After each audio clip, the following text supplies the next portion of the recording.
Hey everyone, welcome back to the channel. In today's video, I will show you how to use the Sharge Disk Pro, the compact high-speed SSD that works perfectly with phones, PCs and cameras. So without further delay, let's get straight into it. So when you unbox the Sharge Disk Pro, you will find the SSD, a Type-C cable and a user guide with it. So you just have to plug the Sharge Disk Pro into your laptop and phone using the Type-C port. It's plug and play, so there is no software needed. Now if your device doesn't recognize it first, you just have to right click on it and choose the driver. Then you just have to choose the format option and select the option of exFAT. So this lets it work on both your Windows, Mac and even Android.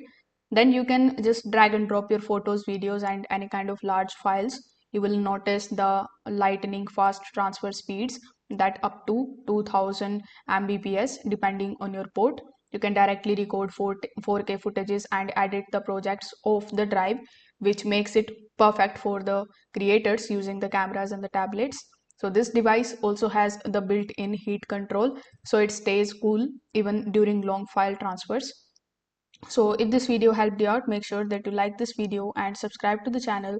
Thanks for watching.